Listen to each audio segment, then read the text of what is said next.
Hello, children. How are you all? Good morning. And yesterday we were enjoying the rat trap. It's the fourth chapter of your Flamingo. And where was the story going? Here, the story goes that the peddler took shelter into the house of the old man, and he was very happy having a guest in his house at night to whom he could talk and to share his own talkings, his own things, his experiences, and in happiness the old man shows 30 kroner to the stranger. Okay, then the story goes, here it is, I'm underlining this, then he stuffed them back into the pouch. What is this? That he stuck them into the pouch back. That is 30 crores. We can take it back. You can see it. You can see here like this. Okay. So it's the last sentence of the paragraph. These he held up before the eyes of his guest, nodding knowingly. तो ऐसा उसने किसके सामने किया? उस guest की आंखों के सामने किया, जानबूझकर।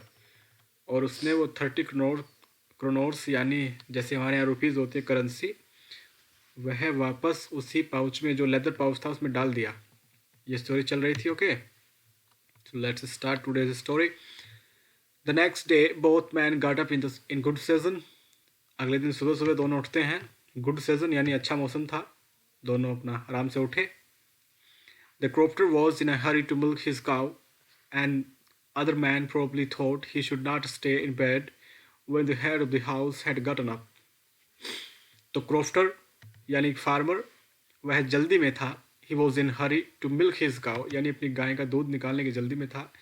और ये दूसरा आदमी था probably यानी possibly यानी संभवतः उसने सोचा कि जब घर का मालिक ही उठ गया है, he thought he should not stay in bed when the head of the house had gotten up, कि जब घर का मालिक ही उठ गया है, घर का हेड ही उठ गया है, तो उसे भी बेड छोड़ देना चाहिए। तो उसने सोचा, पेडलर ने। They left the cottage at the same time, उन्होंने एक साथ वहां से कॉटेज छोड़ दी, चल दिए। The crofter locked the door and put the key in his pocket. तो क्रॉफ्टर यानी फार्मर ने लॉक किया दरवाजा को और पॉकेट अपनी जेब में डाल ली। The man with the rat trap said goodbye and thank you, and thereupon each went his own way. उस पेडलर ने जो रेड ट्रैप्स बेच रहा था उसने उसको गुड बाय कहा और थैंक यू कहा बूढ़े आदमी को, और फिर उसके बाद वो दोनों वहां से अपने अपने रास्ते को चले गए। But half an hour later the rat trap peddler stood again before the door. लेकिन फिर से आधे घंटे बाद वह पेडलर जो कि बेच रहा था रेड ट्रैप्स, वह फिर से उसी दरवाजे के सामने आकर खड़ा हो गया, फिर से वापस आ गया। अब देखो क्यों आ गया। He did not try to get in however, हालांकि उसने अंदर कमरे में जाने का प्रयास नहीं किया। तो फिर उसने किया क्या? Why did he return? Now listen. He only went up to the window, smashed a pane, struck in his hand and got hold of the pouch with the 30 crore. क्या किया भाई, समझ गए ना? वह विंडो के पास गया, उसने एक पेन को स्मैश किया। स्मैश देखो याद है जब सदाव ने एक एम्प्योल स्मैश की थी, याद है ना? सदाव ने एक एम्प्योल, एक जिसमें दवाई की जो शीशी होती है उसको स्मैश कर दिया था, तोड़ दिया था। तो यहाँ मैंने पेन का मीनिंग आपको पहले बताया, ये ग्लास, कांच। ओके, तो उसने कांच जो लगा हुआ था विंडो में वो स्मैश कर दिया, वो तोड़ डाला और तोड़कर अपना हैंड उसके अंदर डाला और फिर वहाँ से वह पाउच निकाल लिया जो leather pouch I described earlier in the chapter, जिसमें क्या रखा था? 30 करोड़। और उसने वह 30 करोड़ वाली पाउच उठाई, फिर क्या किया? He took the money and thrust it into his own pocket, पैसा लिया अपनी पॉकेट में डाला। Then he hung the leather pouch very carefully back in its place and went away, फिर उसने बहुत केयरफुली से वह पाउच वापस उसी कील पर टांग दिया, फिर वहां से चला गया। कौन, किसी बात कर रहे हैं? किसान की? नो, पेडलर की। वैगाबॉन्ड यानी आवारा, जैसे ही घूमते रहते हैं। As he walked along with the money in his pocket, he felt quite pleased with his smartness. जैसे वह पैसा लेकर अपनी जेब में चल रहा था तो वह अपनी बहुत ही स्मार्टनेस में समझ रहा था, है ना, अपनी स्मार्टनेस से बहुत ही प्लीज्ड था, बहुत ही हैप्पी था कि मैंने बहुत अच्छा काम किया है और बड़े ही स्मार्टली मैंने ये कर दिया, किसी को पता भी नहीं चला। तो फिर क्या हुआ? He realised of course that at first he dared not continue on the public highway but must turn off the road into the woods. Then अचानक उसके माइंड में क्या थॉट आया कि जैसे मैंने चोरी की है तो मुझे इस पब्लिक हाईवे पर चलना कंटिन्यू नहीं रखना चाहिए। तो मुझे क्या करना चाहिए? मुझे must turn off the road, मुझे रास्ता बदल देना चाहिए और दूसरे जंगल के रास्ते को मुझे घर पे जाना चाहिए। ऐसा ना हो कि बूढ़ा आदमी पुलिस को लेकर पहुंच जाए, right. During the first hours this caused him no difficulty. शुरू में तो उसे ऐसा करने में कोई डिफ़िकल्टी नज़र नहीं आई और वह चलता चला गया उस सेकंड वे से, सेकंड पाथ से। Later in the day it became worse for it was a big and confusing forest which he had gotten into. Get into means entered, get into means entered. तो शुरू में तो उसे कोई problem नहीं हुई, लेकिन बाद में स्थिति और वर्स यानी ख़राब होती चली गई। क्यों? क्योंकि जिस जंगल में वह घुस गया था वह बहुत ही बड़ा, it was a big and confusing forest, बड़ा सा और कन्फ्यूज कर देने वाला जंगल था। He tried to be sure to walk in a definite direction but the paths twisted back and forth so strangely. उसने शुरू में तो डिसीजन लिया कि मैं एक ही डेफिनेट डायरेक्शन को चलता रहूँगा। भाई जैसे मैंने बताया कि जंगल कन्फ्यूजिंग था, तो शुरू में उसने क्या डिसीजन लिया? He took decision to go into the same direction, कि मैं एक ही दिशा में चलता रहूँगा। बट फिर क्या हुआ बाद में? जो वहाँ के पाथ्स थे, जो रास्ते थे, देखो लिखा, but the paths twisted back and forth so strangely. Back and fourth, आगे पीछे को, जो रास्ते थे वह आगे पीछे को ट्विस्ट हो रहे थे, बड़े स्ट्रेंजली, बहुत ही अजीब तरीके से रास्ते एक ही जगह को घूमे हुए थे। कोई पता नहीं चल रहा था कि कौन सा रास्ता किधर जाता है इस जंगल से। He walked and walked without coming to the end of the wood, and finally he realized that he had only been walking around in the same part of the forest. We are here. We are here. Okay. तो पहले तो वह चलता चला गया, चलता ही चला गया, लेकिन वह किसी एंड तक नहीं पहुंचा। फिर फाइनली उसको रियलाइज हुआ, उसकी समझ में आया कि वह तो उस जंगल के एक ही कोने का चक्कर काट रहा है। फिर बाद में उसको ये रियलाइज़ हुआ, पैडलर को, all at once he recalled his thoughts about the world and the rat trap. तुरंत उसे क्या हुआ? जैसे वह दूसरों के बारे में सोचा करता था, उसे रिकॉल्ड यानी याद आया, यानी रिमेंबर्ड, उसे वह विचार उसके दिमाग में आया, यानी वह बात याद आई जो वह लोगों और रैट ट्रैप के बारे में सोचा करता था। जब वह कंपैरिजन किया करता था कि ये दुनिया रैट ट्रैप से ज़्यादा कुछ नहीं है, जिसमें लोग फंसते हैं अपने बेट्स यानी टेम्पटेशन यानी प्रलोभन, लालच के द्वारा फंस जाते हैं। और जिस तरह एक रैट को हम चीज़ डालते हैं और दूसरी चीज़ डालते हैं उसको कैच करने के लिए, उसी तरह से ये दुनिया हमें टेम्पटेशन देती है, मनी का, शेल्टर का, पावर का और दूसरी चीज़ों का। तो अचानक से उसे वैसा ही ख्याल आया जब वह फंस गया। Now his on turn had come. देखो अब उसकी बारी आ चुकी थी। ही हैड, बारी कैसी भैया? बारी ऐसी कि अब वह भी रेड ट्रैप में फंस चुका था, उस वर्ल्ड रूपी रेड ट्रैप में। He had let himself be fooled by a bait and had been caught. अब उसने खुद को मूर्ख बना लिया था एक बेट के द्वारा। बेट यानी मैंने अभी बताया टेम्पटेशन यानी प्रलोभन। अब उसने एक लालच, एक ग्रीड, एक प्रलोभन की वजह से खुद को पकड़वा दिया था। वह खुद पकड़ा गया था, खुद फंस गया था। The whole forest with its trunks and branches, its thickets and fallen logs closed in upon him like an impenetrable prison from which he could never escape. अब वह ऐसे जंगल में फंस चुका था जिसमें ट्रंक्स थे, ब्रांचेस, थिकेट्स यानी बहुत घना था, और फॉलन लॉग्स जिसमें लकड़ियाँ टूट टूट कर गिरी हुई थी। तो वह उसमें फंस गया था जो कि कैसा था? Impenetrable. Impenetrable means that can not be crossed easily, जिसको क्रॉस नहीं किया जा सकता था। वह ऐसी जेल में फंस गया था जो क्या थी? इम्पेनेट्रेबल थी, जिसमें से भागना ईजी नहीं था, जिसमें से निकलना ईजी नहीं था। अब वह ऐसी जेल में फंस गया था, right. So go to next page now. Okay. It was late in December. Darkness was already descending over the forest. अब दिसंबर का लगभग आखिर चल रहा था, जैसे कि दिसंबर का लास्ट आता है यानी क्रिसमस के आसपास, तो डार्कनेस हो चुका था पूरे जंगल में. This increase the danger and increase also his gloom and disappear. इससे खतरा तो बढ़ ही गया था अंधेरा होने से, लेकिन साथ ही साथ उसका ग्लूम एंड डिस्पेयर भी बढ़ चुका था. ग्लूम यानी उदासी और डिस्पेयर यानी कि निराशा.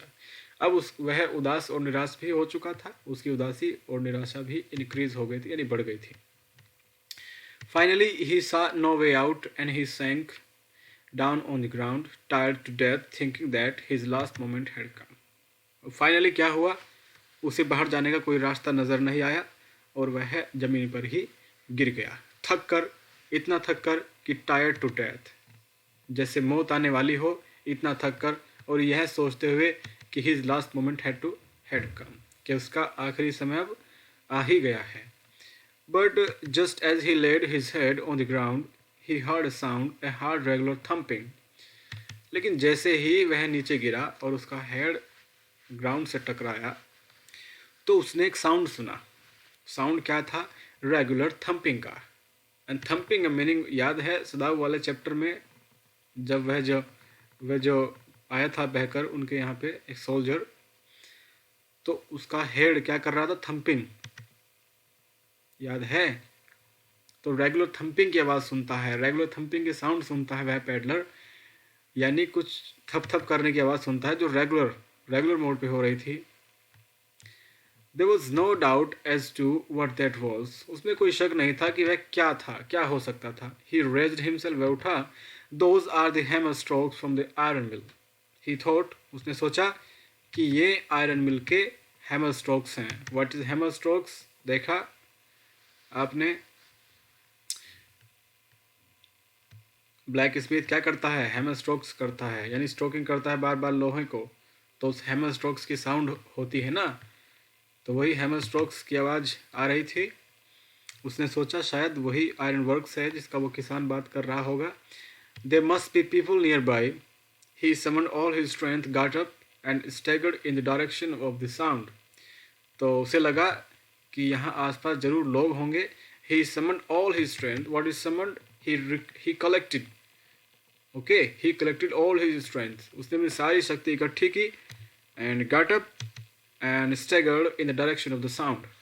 And staggered means wobbled. Wobbled याद है? बताया था मैंने एक दिन.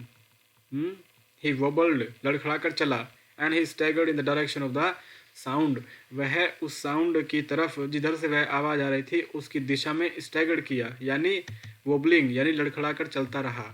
ये मीनिंग जो बताता हूँ वो लिख लें, नोट कर लें, तुरंत काम आएंगे आपके बोर्ड एग्ज़ाम में, क्योंकि ज़रूरी नहीं कि जो मीनिंग आपने याद किया है वो टाइम पे याद आ ही जाएगा. जब एक वर्ड के आपके कई सारे मीनिंग याद होते हैं तो टाइम पर कुछ भी याद आ सकता है. वही आपको लिख देना है, and it will help you to speak English well also. Correct. The Ramsuja iron works which are now closed down were not so long ago a large plant with smelter, rolling mill and forge. वह Ramsuja iron works था जो कि बंद हो चुका था. Which are न closed, जो बंद हो चुका था. नॉट सो लॉन्ग अगो, लेकिन जिसको बंद हुए काफ़ी टाइम नहीं हुआ था. जो क्या था? एक लार्ज प्लांट था जिसमें स्मेल्टर था. क्या होता है स्मेल्टर? स्मेल्ट कहते हैं पिघलाने को, गलाने को. जैसे लोहे को पिघलाते हैं उसे स्मेल्ट कहते हैं. तो स्मेल्टर उसी से बना है, यानी पिघलाने की जगह जहाँ पे लोहा पिघलाया जाता है स्मेल्टर कहते हैं. और एक रोलिंग मिल क्या होता है अभी बताता हूँ, पहले फोर्ज जान ले. फोर्ज कहते हैं भट्टी को, यानी फर्नेस. इसे फर्नेस कहते हैं, फोर्ज भी कहते हैं. ठीक है. तो रोलिंग मिल का मीन्स होता है, आपने देखा किसी कारखाने में एक मशीन होती है, जब लोहे को पिघला देते हैं, लाल करते हैं ना, गरम करते हैं, तो उसे एक शेप देता है रोलिंग मिल. रोलिंग मिल का काम क्या होता है? लोहे को शेप देना, जब वह पूरी तरह से गर्म हो जाए. ठीक है, उसको रोल करके अलग अलग शेप देना. ठीक है, जैसे आपने देखा लोहे अलग अलग चीज़ों में बिकते हैं ना, तो शेप देना लोहे को, ये रोलिंग मिल का काम होता है. It's a machine. In the summertime, lines of heavily loaded barges and scows slid down the canal, which led to a large inland lake. And in the winter time, the roads near the mill were black from all the coal dust which sifted down from the big charcoal crates. अब इन्होंने क्या कहा है कि गर्मियों के दिनों में और सर्दियों के दिनों में जो दो चीज़ें बताई हैं, तो गर्मियों में क्या बताया है, in the summer time long lines of heavy loaded barges and scows. ये जो बार्जेस एंड स्काउज है बेटा, अगर आपको किसी वर्ड का मीनिंग भी नहीं पता होता ना, तो तुम्हें क्या करना है, उसका सेंस देखो. इन the summer time long lines of heavily loaded, याद आया, heavily loaded barges and scows. ये बार्ज एंड स्काउज ऐसी एक नाव होती हैं जिनमें सामान लादा जाता है, जिनमें सामान ढोया जाता है. ठीक है, लिखा ना, हैवीली लोडेड बार्ज एंड स्काउज. ठीक है. तो ये हमारी बोट्स होती हैं जिनका यूज़ किया जाता था पहले सामान ले जाने में या लाने में. ठीक है. तो सर्दियों में तो बार्ज एंड स्काउज होती थी जो हैवीली लोड होती थी. वो जो पास की कैनल थी उस कैनल से स्लिप डाउन होती थी, यानी उस पर तैरती हुई आती थी, जो कि जो कैनल थी वो कहाँ जाकर मिलती थी, which led to a large inland lake, जो पास की ही एक झील में जाकर मिलती थी. उस नाव से तैरती हुई बार्ज एंड स्काउज आती थी समर टाइम में. ठीक है. उस आयरन वर्क्स की बात कर रहे हैं, उस आयरन वर्क्स में सामान लेने और ले जाने के लिए. ठीक है. And in the winter time, the roads near the mill were black from all the coal dust which sifted down from the big charcoal crates. और विंटर टाइम में क्या होता था, रोड जो है ना वो काले रहते थे. यानी इसका मतलब ये है इस पूरे सेंटेंस का कि उनका जो एक्सपोर्ट और इंपोर्ट था वो काफ़ी अच्छा हुआ करता था. भाई समर टाइम में तो भारी लदी हुई नाव आती थी, बार्ज से स्काउस आती थी. और विंटर टाइम में क्या होता था, उनकी जो आयरन वर्क्स था, जो प्लांट था, उसके जो सामने की रोड थी बिल्कुल काली रहती थी. किस चीज़ से, चारकोल क्रेट से. यानी जो कोयला था सामान वगैरह गलाने के लिए यूज़ होता था भट्टी में, उससे पूरी रोड काली रहती थी. यानी उनका एक्सपोर्ट और इंपोर्ट काफ़ी था. ठीक है. सामान आना और ले जाना काफ़ी अच्छा होता था. इनकम अच्छी थी. कभी पहले के टाइम की बात इन्होंने की. सो during one of the long dark evenings just before Christmas, the master smith and his helper sat in the dark forge near the furnace waiting for the pig iron which had been put in the fire to be ready to put on the anvil. Anvil का meaning बताऊंगा अभी, पहले पूरे sentence का sense समझ लें. ये बहुत काम की चीज़ है एनविल, इसको आप याद रखना. तो एक क्रिसमस से ठीक पहले की शाम, during one of the long dark evening just before. ठीक है. तो जस्ट बिफोर क्रिसमस, तो क्रिसमस से ठीक पहले यानी 24 दिसंबर के आसपास की शाम, एक लंबी शाम को मास्टर स्मिथ यानी जो लोहार था, जो ब्लैक स्मिथ था, और उसका हेल्पर, ठीक है, ये दोनों बैठे इंतज़ार कर रहे थे. किस चीज़ का, देखो ये भट्टी के पास बैठे, यानी फोर्ज नियर द फर्नेस, इसके पास बैठे इंतज़ार कर रहे थे. किस चीज़ का, पिग आयरन का, which had been put in the fire, जो आग में डाल रखा था इन्होंने. पिग आयरन कहते हैं कच्चे लोहे को. पिग आयरन किसे कहते हैं, कच्चे लोहे को. ये कच्चे लोहे के गलने का इंतजार कर रहे थे जो कि एनुअल पे रखे जाने के लिए तैयार होने वाला था. अब समझ गए एनुअल किसे कहते होंगे. तो ये दोनों क्या कर रहे थे, वेट कर रहे थे. किसका, ये पिग आयरन का वेट कर रहे थे जिसको इन्होंने आग में डाल रखा था. और ये वेट कर रहे थे कि ये जल्दी ही एनुअल पर रखे जाने के लिए रेडी हो जाएगा. ठीक है. तो एनुअल किससे कहते हैं, आपने ब्लैक स्मिथ देखा काम करते हुए, लोहार देखा. तो लोहार स्टैमरिंग वो करता रहता है ना, सॉरी स्टैमरिंग नहीं, स्ट्रोकिंग करता रहता है ना, जो हैमर को मारता रहता है लोहे पर. जब लोहा पूरी तरह से रेड हो जाता है तो उस पर वह हैमरिंग करता रहता है. राइट, यहाँ तक. तो जिस पर वह रखकर हैमरिंग करता है, नीचे भी तो एक लोहा रखा रहता है ना, जिस पर वह रखता है उस लाल लोहे को और हैमरिंग करता है. तो जो नीचे जो सपोर्ट रखी रहती है उसे एनविल कहा जाता है. I hope you will remember this. तो लोहार जिस पर रखकर स्ट्रोकिंग करता है यानी हैमरिंग करता है, उस लोहे को हम एनविल कहते हैं. ठीक. अब आगे देखिए, every now and then one of them got up to stir the glowing mass with a long iron bar, returning in a few moments, dripping with perspiration, though, as was the custom, he wore nothing but a long shirt and a pair of wooden shoes.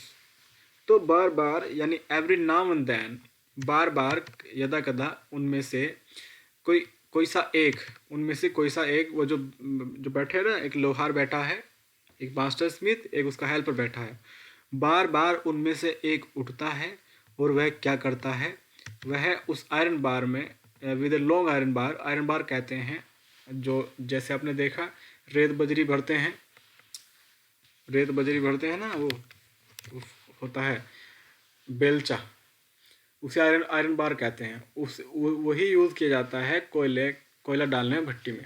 तो जो भट्टी में कोयला डालते हैं वो iron bar से डालते हैं, ठीक है। तो उस बार बार उस आयरन बार को उठाते हैं और उसमें वो भट्टी में कोयला डालता है और फिर वहाँ से वो पर्सपिरेशन यानी पूरी तरह से पसीने में हाँफता हुआ आता है। और हालांकि एज वॉज द कस्टम, जैसा कि रिवाज है, क्योंकि जो भट्टी में काम करने वाले होते हैं उनके लिए पहनावे का एक रिवाज होता है, क्या वो ज़्यादा कपड़े नहीं पहनते सर्दियों में भी, है ना। So as was the custom he wore nothing but a long shirt and a pair of wooden shoes. उसने, जैसा कि कस्टम था, कुछ नहीं, सिर्फ एक शर्ट और एक वुडन शूज़ का एक जोड़ी पहन रखा था, लकड़ी का शूज़ पहन रखा था और कुछ भी नहीं, ठीक है। All the time there were many sounds to be heard in the forge. Bar bar forge यानी भट्टी में से कुछ साउंड सुना जा सकता था। The big bellows groaned and the burning coal cracked. Sound किस चीज़ का था? The big bellows groaned, बताऊंगा bellows किसे कहते हैं, and the burning coal cracked. burning coal cracking करते हैं ना, जो कोला जलता रहता है तो वह क्रैकिंग करता है, बार बार चट चट की आवाज़ करता रहता है ना, तो उसे क्रैकिंग कहते हैं। तो एक तो जलते कोयले की क्रैकिंग की आवाज़ थी और दूसरा बेलोज की ग्रोनिंग की। बेलोज यानी एक ऐसी मशीन होती है जिससे, जब आपने ब्लैक स्मिथ ही नहीं देखा काम करते हुए तो कैसे समझोगे, जिससे ब्लैक स्मिथ अपनी फर्नेंस, अपनी भट्टी में हवा करता है उसको सिलगाने के लिए, उसे बेलो कहते हैं, ठीक है। तो आप ये चीज़ें गूगल पे इनके इमेज देखें तो ज़्यादा अच्छी तरह से आप समझेंगे। तो ये जो मैंने अंडरलाइन किया है, ये मैंने अनसर्कल किया है, आप प्लीज़ इनका इमेज देख लें, you better understand there, okay. अब वहाँ अच्छी तरह से समझते हैं, यहाँ नहीं बताने से। तो वहाँ ज़रूर इसका इमेज देख लेना, आप इसकी पिक्चर देख लेना,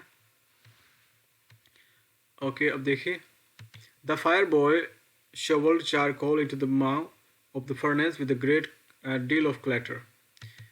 With a great deal of clatter, बहुत आवाज़ करते हुए, है ना, बहुत क्लैटरिंग, बहुत ज़्यादा आवाज़ करते हुए वह क्या करता था, जो कि फायर बॉय था, जो हेल्पर था मास्टर स्मिथ का, वह शोवेल्ड यानी वह चारकोल डालता था, यानी कोयले डालता था, इनटू द माव ऑफ द फर्नेस। माव कहते हैं एब्डोमेन को, एब्डोमेन यानी stomach.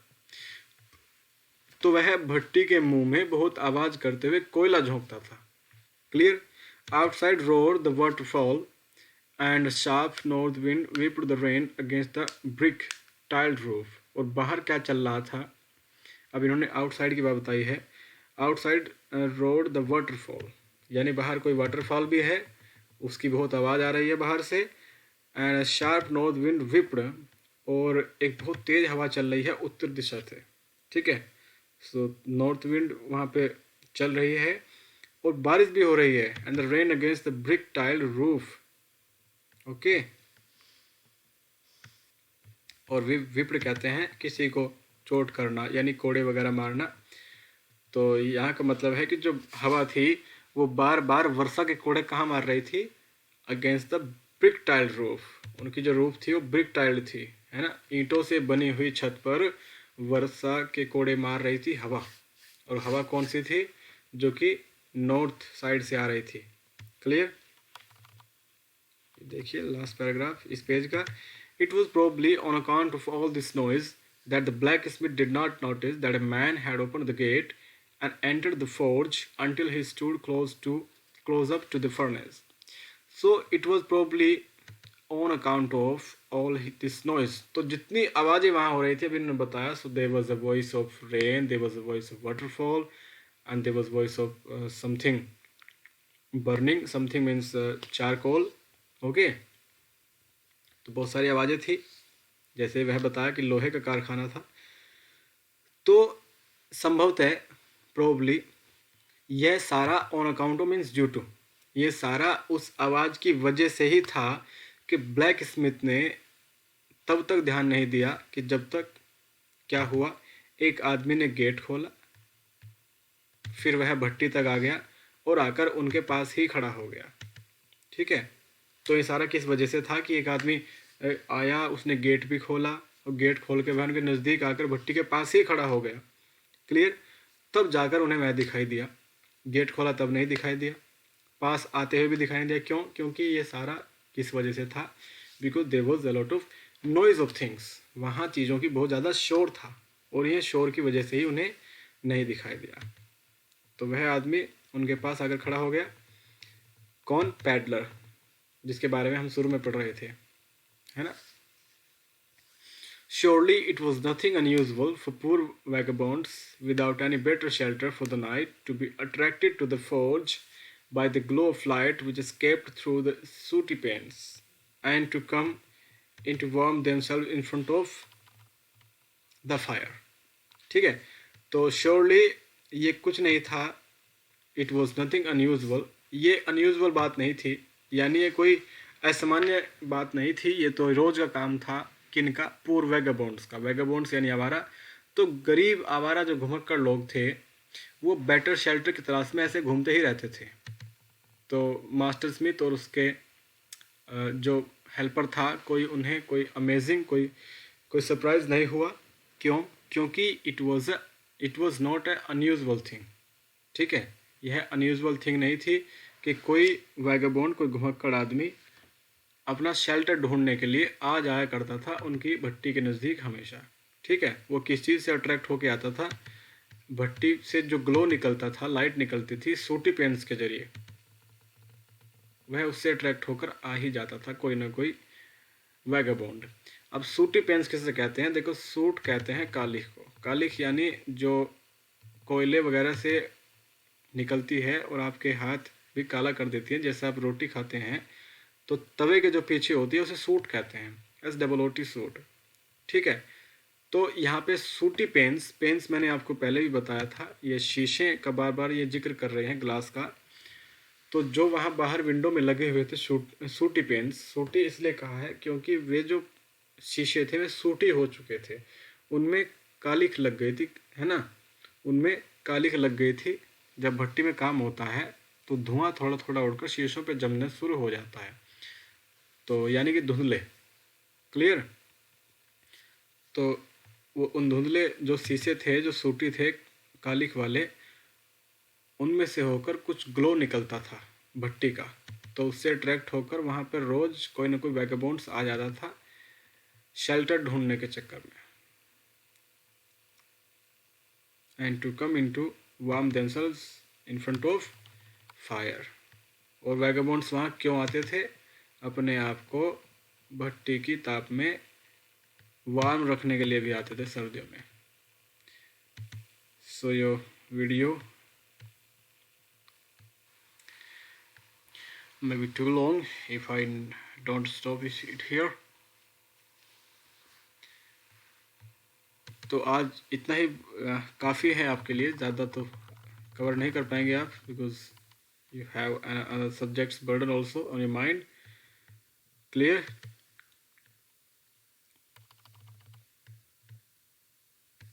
Hope we will soon finish this chapter. बस आप वीडियो ज़रूर देखें, ओके? क्योंकि ये आपका जो रिज़ल्ट है उस पर आपकी जो प्रेजेंस होती है वो काफ़ी इम्पोर्टेंस रखती है। तो आपकी प्रेजेंट काउंट हो रही है, आपको पता है। जो बच्चे वीडियो देखते हैं और लाइव क्लास ज्वाइन करते हैं उनकी प्रेजेंट लगती हैं। जो स्कूल टाइम में ही वीडियो सीन कर लेते हैं उनकी प्रेजेंट लगती है, बाद में देखते रहे, बाद में कोई फ़ायदा नहीं है। जो डाउट्स है वो क्लियर कर सकते हैं लाइव क्लास,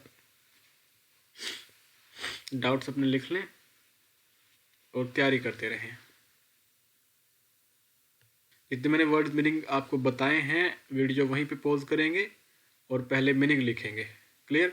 जैसे मैंने कोई आपको मीनिंग बताया तो वीडियो तुरंत वहीं पे पॉज करेंगे, बाद में आप भूल जाएंगे। पॉज करके अपना मीनिंग नोट कर लें, उसके बाद आगे प्ले करें। Clear? Okay, take care all of you. और जल्दी ही स्कूल खुले तो अच्छा है। तब तक के लिए be prepare and take care.